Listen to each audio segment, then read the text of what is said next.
Ladies and gentlemen, thank you for tuning in to this week's edition of Stop, Look, and Listen. I'm your host, LaTroy Gardner.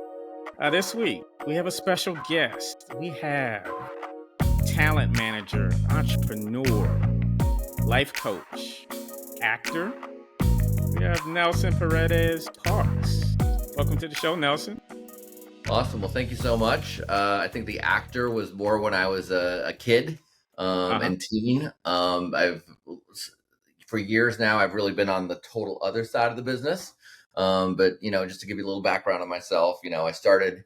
I'm originally from Mexico and traveled actually all over the world. I lived in Mexico for 5 years, and in Sydney, Australia, then in Santo Domingo, in the Dominican Republic, and then in Chicago. And then, I went to Columbia College in Chicago and moved out here to go to USC in Southern California, and got on the other side of the business. I started working at a couple casting offices and learning all about what it takes to really be casting commercials. And then from there, I was an acting coach and taught thousands of kids and young adults as a teacher, and then decided to start my own management company. And so I've had my management company now for 30 years, done it a while. And over the pandemic time, I started business coaching a bunch of businesses and entrepreneurs and business owners that are trying to scale up their business with a business called helpandanswers.com.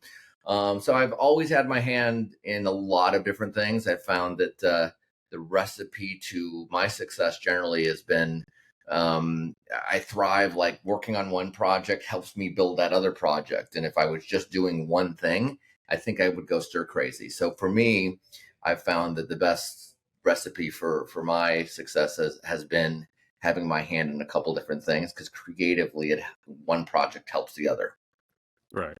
So would you say that's what motivated all of these shifts within the industry, from being a child actor to coaching to now managing talent? Do you see that?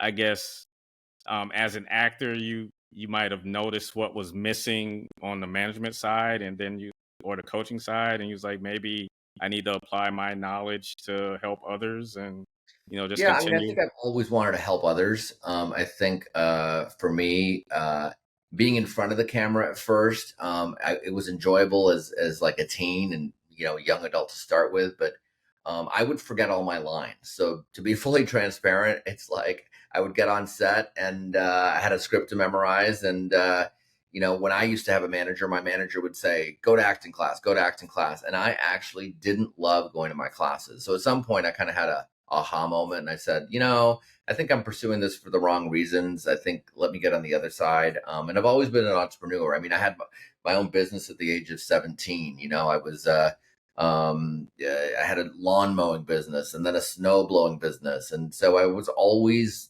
just creating something out of nothing. So I've been really good at like figuring out how to monetize things and structures. So I'm really great with systems and structures. One of the things that I do with my business plans is I want to make sure that there's a real plan. And so with my business, helpandanswers.com, what that business comes from the model of like asking yourself powerful questions. And so my belief is that the kind of questions you ask yourself in your life, have you have the kind of life that you have, or have you have the life that you don't have? So it's really about the questions that you're asking yourself on a daily basis that has you get the results you're going to have in your life. So I've done that for years with actors, and was mentoring them, helping them build a business plan. I would go through what their marketing plan is and what their budget is and what they're doing all 168 hours of their week, meticulously crafting that perfect plan for them as individuals and as artists. And I find that a lot of artists are very creative, but obviously sometimes don't have all the business follow through or marketing skills, or they're great with the creative side, but maybe on the business side they haven't been. So during the pandemic, when the entertainment business became a little slower, I started thinking a little bit out of the box, and I thought, well, what else could I start doing? What could I do to really make an impact and difference more for just like my peers? So, I started an initiative called, we built a website called the AI Experts. and looking at like AI and entertainment and merging that conversation. So we have a resource website now that we've been working on that's bringing AI and entertainment together. And I know that during the strike, the actor strike, there was a lot of controversy about like AI and what this means to the world. And I do believe that AI is growing at such a pace. If you look at every single industry right now, AI is taking over. And I don't think AI will replace people, but I think it will replace people that don't know how to use AI within their industry. So that's an initiative that we started from kind of nothing. I was just wanting to give back to the entertainment community here in Hollywood, and I thought, what could I do to give back to our community? I called 5 or 6 leaders in the AI space, and then put on a Zoom, and we had about 90 agents and managers and casting directors join the Zoom, and we just had an inquiry on like, what is AI? And I met a lot of entertainment people that I've been working with that didn't even understand what ChatGPT was. So I thought, obviously, there's a need here. We need to educate our entertainment community on how to integrate AI and what tools we should be using, and not to be afraid of AI, but to look at like, well, what are the pluses, what are the minuses, and what can we as business owners and leaders like do it within our business to stay relevant. So I've always come from the place of like, ask a question, create a solution. Ask a question, create some sort of solution for yourself. Okay. So, sticking with AI, I work in the tech industry as well. So, like, what sort of impact do you see AI having on the industry? Do you see like writers possibly being replaced, or just some of the behind the scenes people possibly losing opportunities? Like, just talk about that. I mean, I think that there are elements of everyone's job that AI can replace. Is it to the place where it's going to replace you? I don't think so. But for example, as a business owner, if I bring on an assistant that I'm going to hire, I may ask them, like, are you even able to do any sort of AI basic sort of tools that you could actually use on your job, on the job? And if I have an employee that says they have no idea about it, and I have an employee that says, okay, like, yes, possibly, I know this program, and this program, I'm going to be more apt to hire the person that has a little bit more experience in the AI space, because I think that's where business is going. And so I think AI is just a tool that can help us work faster and smarter in certain things, and gain knowledge at a little faster rate so we can stay a little bit more competitive. um, will AI replace writers completely? I don't think so. Like, if you're a true amazing writer, like, it's hard to, when I even personally use ChatGPT, you'll get a lot of answers that are very basic, and I have to keep trying to prompt it to help me, really define what I need. But it will help me with things like, for example, let's say you're going to Paris and you want to plan a week vacation, and you can put in, I want to go on a 7-day vacation. I want my vacation to start at 7 a.m. And end at 8 o'clock. I like food. I like history. And I want to stay within a 10-mile radius. Give me an itinerary, and I only want to spend $250 a day. So it can give you this whole great itinerary that you can put together. So again, that's working wisely. That's like getting everything in one place quickly, and at least starting to give you ideas of what you might want your trip to look like. So if you figure out within your industry how you can automate certain things or get information put together for yourself in a faster way, I think we do have to be concerned as artists and as creators, because there are many AI tools that are going to replace certain tasks. So you just need to figure out like, what are those tasks that should be replaced with AI, and maybe what are the tasks that for yourself you want to make sure that aren't replaced by AI. Okay. All right. So let's talk about your management company, ESI Network. Uh-huh. Has represented talents in various successful projects. Like, what's your criteria for selecting the talent that you represent? I mean, generally, obviously you have to be a talented actor. You have to be really great at your craft. You have to have great look. Um, and you have to be dedicated to this long term. Like, I'm looking for individuals that I like to work with, I don't want divas. I don't want people that have unrealistic expectations. I want people that are team players. And again, as a manager, we're only making commission, when we work with a talent. So we need to make sure that the actor is actually going to be working harder than we do, because at the end of the day, it is the actor's career. It's not our career. We're one of the members on the team. As an actor, you're going to have an agent and a manager and a publicist and an attorney, and your team will keep growing as life goes on. But we're really looking for team players, and we've had a lot of clients over the years that we've built from the ground up, that we've started them when they were kids and they've moved all the way up into adulthood. Okay. Yeah, give us a quick rundown of some of the notable names that you represent. Yeah, well, when you think of, I'll tell you one of our clients that we've had the longest over the years. Like there's a kid that we started when he was 5 years old in the film Antoine Fisher with Denzel Washington. Then he did You Got Served. Then he played Walt on the series Lost, which was an ABC series that was a hit, a J.J. Abrams show. Right now, the series Unprisoned with Kerry Washington. We represent Folly, Kerry Washington's son, on the show.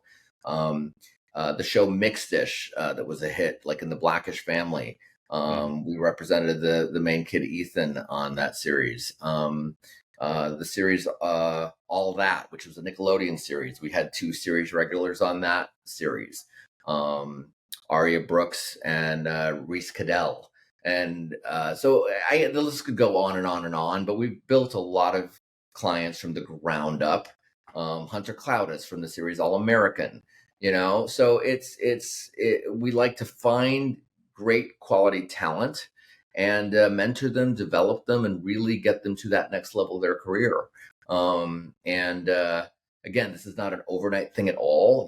We have dozens of people that come to our office that always want us to help them, be famous or be a star. And I really shy away from those people. If I find that someone really wants to be famous, fame destroys people if you don't know how to handle it, so I want to make sure that you're really in it for the right reasons, that you love the craft, that you love the work, and you're willing to do what it takes. Because this is like honestly going to the Olympics. If you're going to the Olympics, you would have a coach, and the coach is going to help you really get to that next level of your career.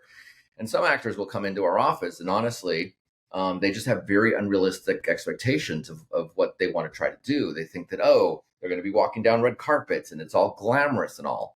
And it's really not glamorous. It's glamorous on that one night that you dress up and go to the Emmys or the Oscars. But after that, it's a lot of hard work. And I think a lot of people don't really understand the kind of work that it really takes.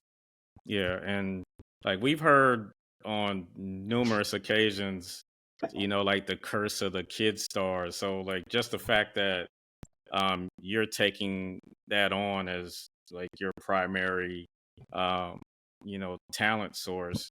I think that's interesting because they come in and they're I'm assuming they're starting doing commercials when they're 5 or 6 years old, and they're growing into it, and that's all they're seeing, and not necessarily having the experience of going to school and being around kids their age. So it's almost like they're forced to grow up way earlier than necessary.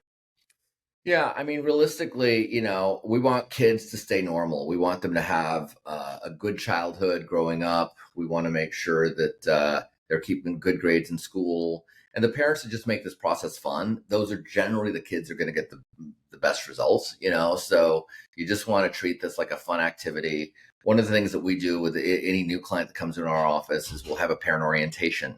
And at parent night, we kind of put the parents through this whole experience where they are the casting director and they get to see what the business really is like, so that you get the perspective of well, what's it like to be on the other side? What does it take to really be a casting director, and what are you looking for in talent?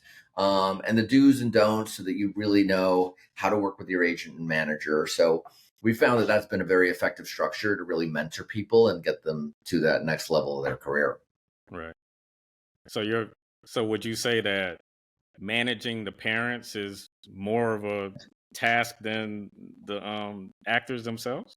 It depends on the client. Honestly, the parents that make this fun, those are the ones that actually, really make a difference. We had a couple clients years ago that The mom was a master of just making this process fun. And what she would do is like, and again, back in the day, all auditions were in person. After the pandemic, obviously we had a lot more things go on Zoom and all these, structures now where you don't have to go in person to the audition. But I remember giving this family 4 or 5 auditions they had for the day. And the typical parent may be stressed out trying to get to all the auditions. Like one's, in the Valley and the other one's in Hollywood and the other one's in Venice. So it's like they're all spread out all over town. And so what this mom would do is she would just make it fun. It was like a fun thing to do. So with one of the kids, she would have a stopwatch and she would, say, okay, you're going to be the guy, my kid that's going to like keep us on time. With the other kid was holding a map. And so they'd know like that was the map person that was going to direct where the family was going to drive that day. And the mom just made it like the Amazing Race. It was just like a fun game. And those kids would always book jobs. And it was really out of the mom just being a great mom and making it fun. So the parents that make this thing a fun experience, honestly, those are the ones that do well. Those kids stay normal. Those kids don't end up on talk shows 10 years later with screwed up problems and having to spend all their money in therapy, But the parents that want to make their kids famous, it's not really putting the best self-interest of your child. So for us, and for me specifically, since I grew up in the business, I'm 100% committed to really lay down some good boundaries and lay down some good foundations, for parents so that they really are set up to win, and the parents that treat it like that, they enjoy the process. Their kids thank them down the road. And some of our kids have gone off and obviously become famous. And some of our kids just want a normal childhood where they kind of keep it real. They make some money for college. It's helped them with their confidence. And you really can't buy confidence. So if you put your kid into this business and you learn or teach them how to be confident through this process, it's an amazing gift to give your child. So for us, we just pride ourselves on really impacting more the human being. It's less about the actor. It's more like we care about the person, not just the talent, and because of that philosophy, I think we've had a lot of kids do well in the business, grow up with like normal lives and not be fully affected, as they get to be older. Dr. Todd McLean provides periodontal and dental implant services in 2 convenient locations. They offer over a decade of experience treating patients, and appointments can even be scheduled in the evenings, weekends, or early mornings. Give them a call in Chapel Hill at 919-537-9774 or in Durham at 919-484-8338 or visit them online at gumsandimplants.org. Okay. All right. So Nelson, could you talk about the role that social media has played when it comes to not only discovering the talent, but using it as a vehicle for exposure, but then on the other side of the pendulum, the task of keeping them from self-destructive behavior? Yeah, well, I think, social media has its place. And I think like anything, it's about having boundaries with it, We had a client that we rep that she was in the film The Social Dilemma. I don't know. Have you seen that film? I've heard of it. I don't think I've seen Yeah, it. it's a really interesting perspective on like what social media and what, are the negatives and positives of like the world of, social media. And it's interesting. I find that if you don't have boundaries, there's a lot of teens that have their phone be their world and they're connected to this thing and they get their self-validation out of this phone.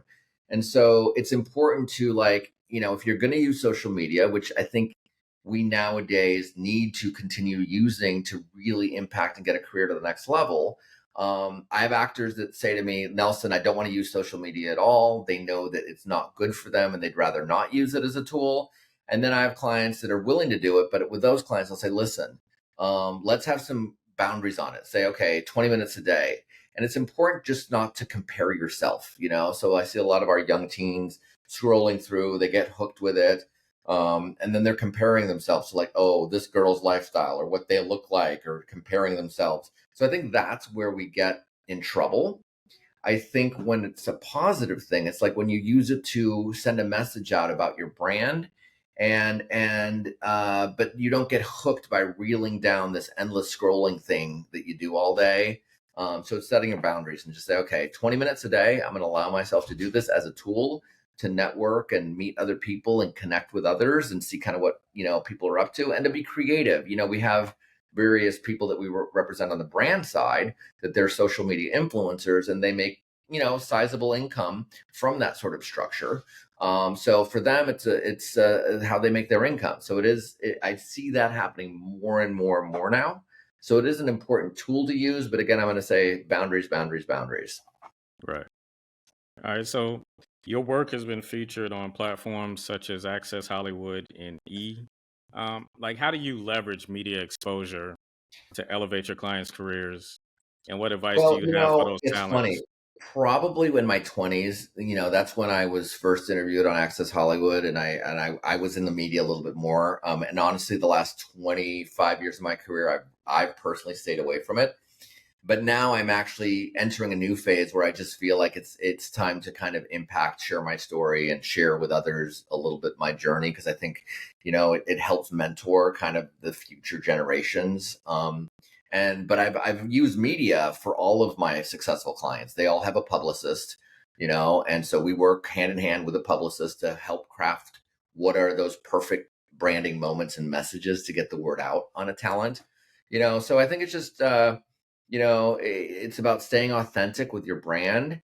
It's, mapping out, like, we work with talent that sometimes they want to go to every event and be at every party. And we'll say, no, like, you should use publicity to PR certain things that, like, go to a party, but go to a party with a purpose. Don't just go to a party just to go to a party. Go with a purpose. Maybe there's 2 or 3 people that that are going to go to that event that might be good to network with or chat with. But publicity is an important thing. I mean, Coca-Cola still markets. If Coca-Cola has to market, then I hate to say, so do you. So marketing and advertising is important. So you need to stay relevant. You need to keep your brand and your name out there on the market. So we find that publicity and PRing is an important tool. And it's about just crafting how you're going to do it and what is your plan of attack. We have other actors that are very conservative with what sort of outlets they want to be on, and that is a fine thing too. You just need to find out, like, what your comfortability with it is.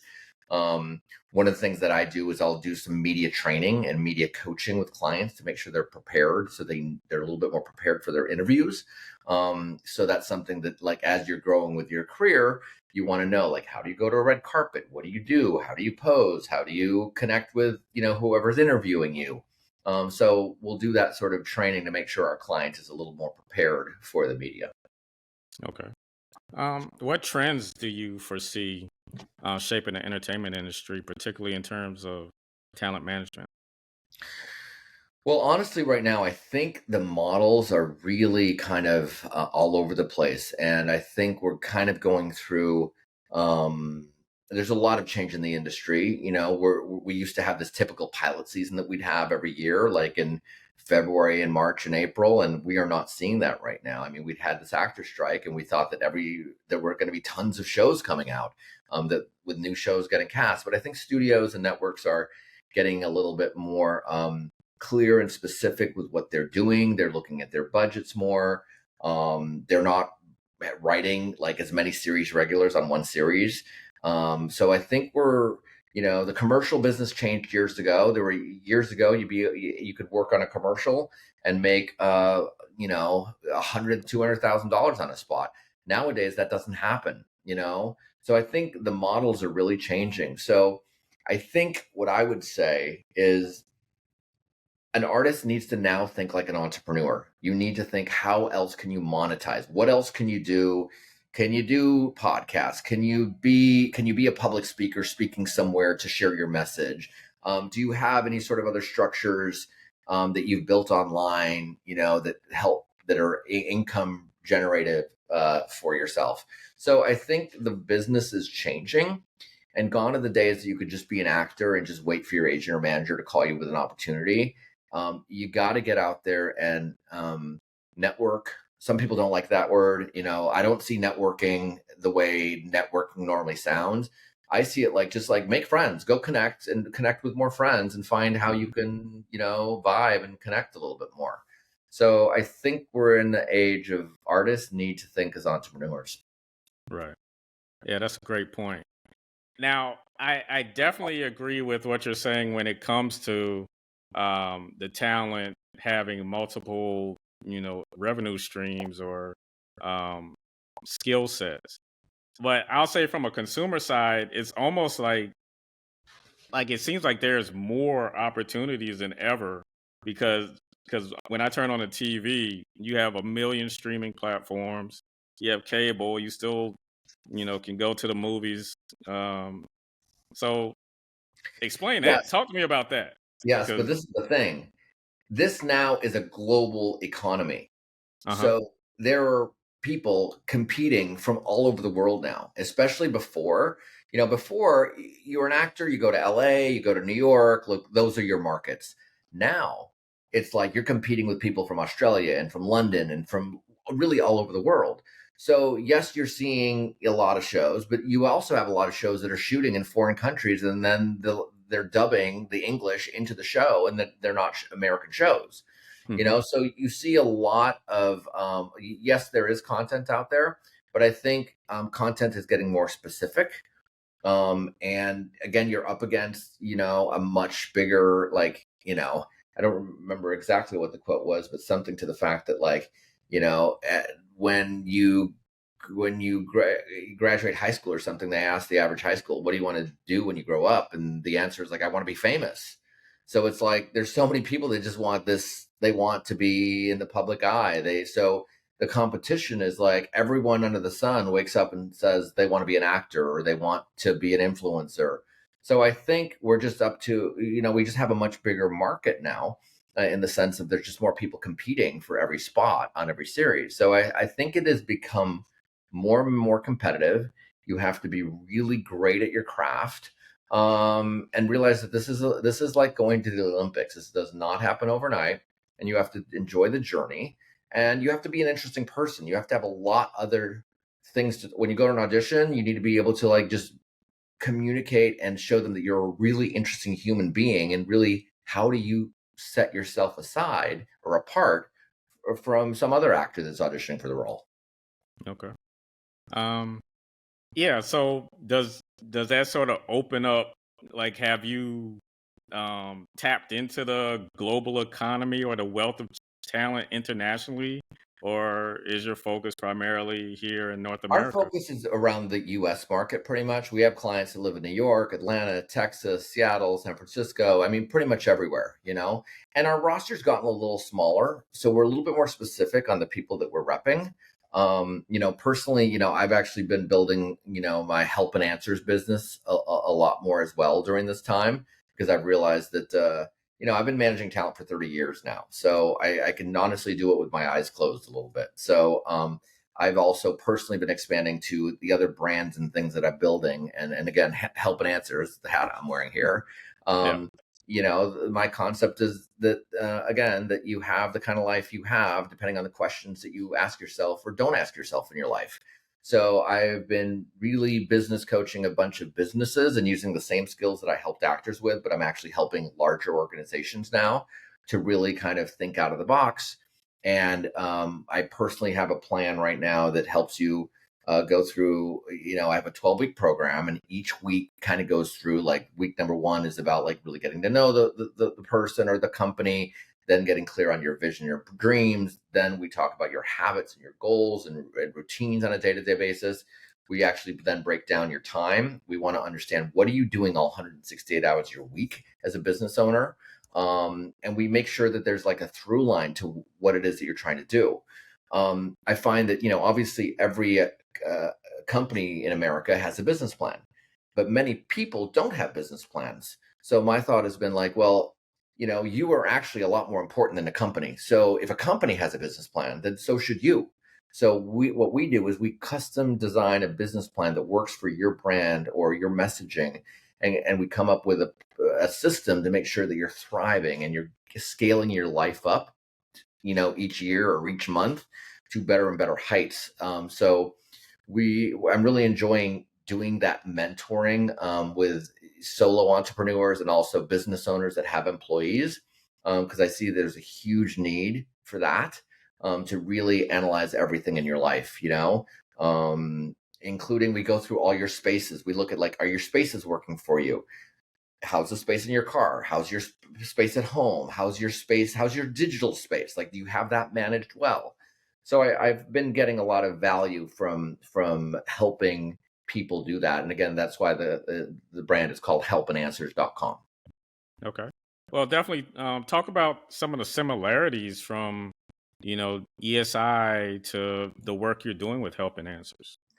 I mean, the similarities is like with actors, I'm mentoring them all the time, helping them make wise choices. I'm never telling an actor what to do. I'll say to them, hey, listen, option A, these are the pluses, these are the minuses. Option B, these are the pluses, these are the minuses. Option C, these are the pluses, these are the minuses. What do you want to do? What are you committed to? Let's go back a step and look at, like, what are those goals you have?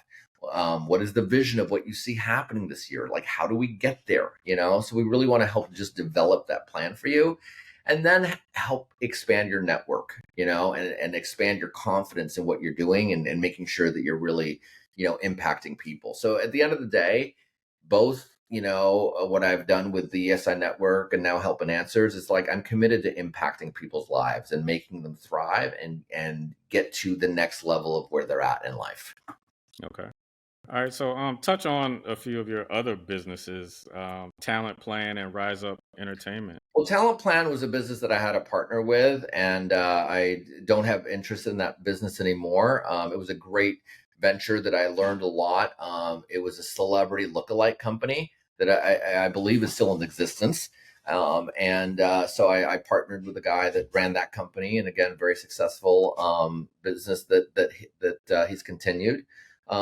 Kids Eyes was a nonprofit, which was an organization that we built, and that was empowering artists through art. And so that was a fun journey that I built with a couple friends of mine. I've always done initiatives, like I built something called Break for Breakfast. Break for Breakfast was the way it started was, it was just like 3 or 4 of us that would just get together for brunch every Sunday. And then, the group grew to 7, and then to 10, and then to 15, and then to 30, and then to 80, and then 100. I mean, the group just kind of expanded, and we'd meet for brunch every Sunday.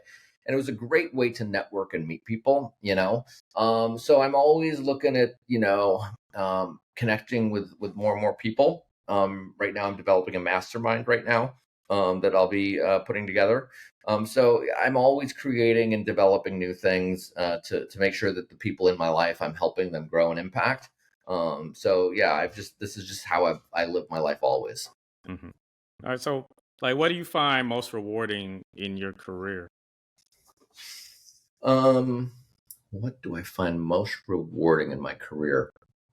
I think the thing that's most rewarding is when I see the aha moment, when a person like was stuck doing something, and then there's that light bulb that goes off, and they're like, oh my goodness, I never even knew this existed, So it's like helping them understand the world that, like there's a world that there's a world that that you don't know, and there's a world called what you don't know that you don't know. Mm-hmm. And so if I can help people figure out little aha moments along the way that just will shift or change their life, I think that's what I'm most excited about. So yeah, it's a journey, and we love helping people here. Great. What do you see when you look in the mirror? Wow, we're getting deep here now, huh? What do I see? I see a guy that really cares for all the people in his life, that's up to helping people. I, just as I'm a coach, I also have coaches that coach me. Excuse me. Like right before this Zoom, I had one of my accountability partners that like was coaching me, because a lot of times I don't see my blind spots, so it's important to, as much as I'm coaching people, I want to make sure that someone's coaching me. And one of the things that I like to talk about regarding relationships is you want to have a couple different tiers of relationships. You want to have people that you're mentoring. you want to have people that are mentoring you, and then you want to have your peers. And if you don't have that kind of in equilibrium, you really cause problems for your life. For example, if all you're doing is mentoring people, then you're going to be burnt out, because you're Right. exhausted because all you're doing is giving, giving, giving, giving. Now, if all you're doing is taking from people being mentored, you're a taker and you don't know how to give. And again, that again creates its own dynamic of problems. And if you're just hanging out with peers, just chilling and going to the beach and having tequilas or something, again, you're going to have a lifestyle that's not as rewarding. So you got to make sure that you're kind of balancing out your life. And there's people that you're mentoring, people that are mentoring you, and then people that are your peers. And you want to make sure that in your life you have relationships that like what I do is I'll actually write down the names of the people that are mentoring me, the people that I'm mentoring, and then my peers. And for example, I'm not going to go get wisdom from, someone that has no money, if I want to learn how to be a millionaire. I'm not going to go get relationship advice about how to have a healthy relationship from someone that's, not thriving in that area. Mhm. So you want to look at your relationships. You want to be asking yourself questions and answers, all the time. So I think that's an important thing to be doing inside of, your life on a day-to-day basis. Great. All right. So speaking of the equilibrium, I just talk about that work-life balance. Like, what do you enjoy doing outside of creating more businesses and helping talent harness their skills? Well, I have a 5-year-old. My wife and I have a 5-year-old, and she is definitely the joy of my life. And so, love to have family time. And I have a Airbnb that I have in Mexico, and it's a family farm that we've had in our family for over 125 years. So I love going down to the farm. It's just a beautiful. It's called casazacafe.com. So that structure that I've been building. It's called Casa Cafe, and it's in this. So what you do is you fly into Mexico City. We have a car service that picks you up. You drive to the pyramids. You get to see the pyramids for an afternoon and have lunch with some mariachis. And then we head up the mountains for 2 hours and go to this beautiful magical place called Zacatlan. It's just a paradise there. And so it's not the typical Cabo vacation that you think of when people say, "Oh, I'm going to Mexico." A lot of times you think beach. This is Mhm. like a beautiful place in the mountains. It's just a very peaceful retreat sort of situation. So I love jetting off there 2 or 3 times a year to spend quality time just reading, writing, having some downtime. And I love to travel. I've been to India, Africa, pretty much all over the world. And so traveling is definitely one of the things that impacts me and I love doing. I love, meeting new friends on my travels. So I like hiking. I love going to the movies. So I try to find that work-life balance. But when I look at all the things I'm building with my business, I don't see my work really as work. All I get to do each day is come to my office and create stuff. So I'm always creating stuff. And I think the important thing to look at is I don't know if you're familiar with the Pareto principle. And that's the concept of, for example, 80% of your income comes from 20% of your clients. 20% of your phone apps get 80% usage. So you want to look at what are the 80-20% rules in your life? And so you want to make sure that you're working, there's the concept of on your business or in your business. So I want to be working on my business. What are those things that I'm working on? But honestly, my business doesn't feel like at work. It feels like I'm just playing a big mastermind game and having fun every day. Sure, there's frustration sometimes with certain parts of the work, but honestly, it's just a fun game I'm creating each day. Okay, great. So, for this game that you get to play every day, um, what's the next level? What's next on your vision board? Well, what I'm doing right now with our 12-week program that I do one-on-one with people, we're actually going to be shooting it as a video series next now, and having an online version of the whole program to be able to offer this to just a lot more people out there in the world.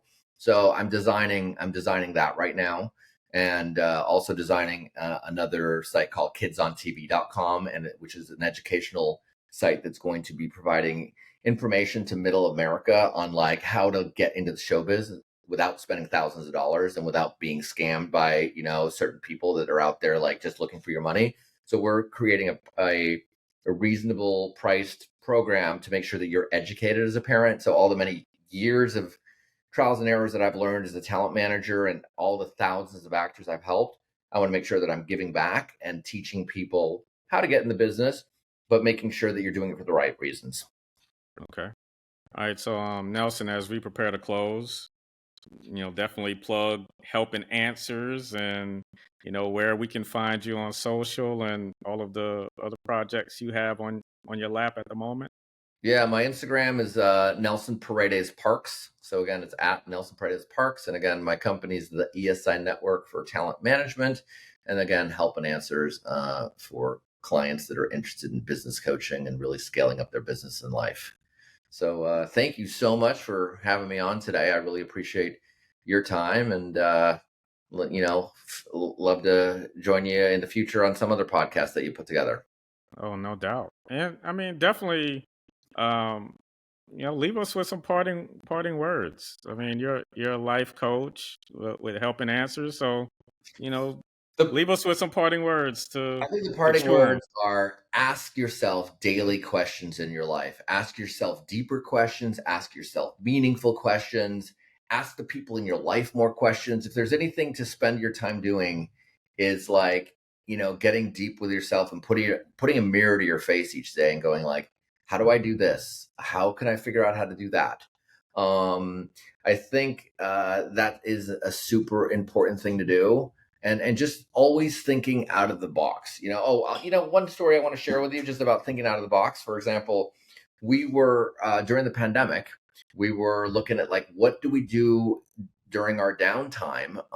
Because again, we had a team here in my office that was working every day, and I didn't want to let members of my team go. But again, there wasn't enough entertainment work to do.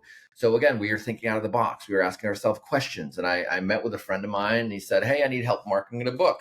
So I said, okay, well, let's help market a book for you. I've marketed tons of actors over the years. So we started marketing this book called Conflicting Loyalties. And it's a brilliant book. It's a real life story about a guy that he grew up in the mafia when he was a kid. And as he grew older, by the time he turned 18, he became a DOJ informant. And then he actually brought down all these political people. So he's still undercover. His name is Aiden Gabor. But again, that was a project just that was out of the box, thinking. I am not a book marketer. What's interesting now is I'm having all these friends of mine reach out saying, would I market their book? So it's just out of the box thinking. So I think if, again, there's anything to leave, our audience with is like, think out of the box. Think, yes, you can. Think, yes, I can do this. Like, figure out, like, say yes to things in life.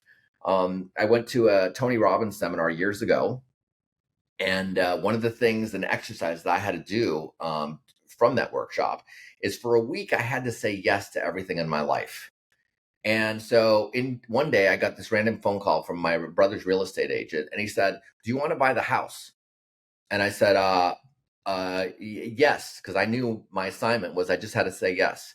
I still own that house today, and it's sometimes you just have to go on the limb and just say yes to opportunities, that are out there. So I just encourage people to like try things, ask questions, say yes to things. I mean, obviously say no to things that, like, boundary wise, you want to make sure there's certain things in your life that you're like, no, that's not wise for me. That's not good for me. I'm not encouraging people to do crazy things that are going to endanger your life. But in general, get out there. This is a game, play the game, get out there, ask questions, impact people, and make a difference in your life and in others. All right. Say yes. Yep. Ask questions. Think outside the box and network. I mean, lessons from Nelson Paredez Parks. Helpinganswers.com. Thank you for your time this week, sir. I enjoyed it. And for Stop, Look, and Listen, I'm your host, LaTroy Gardner. See you next week. Peace and blessings.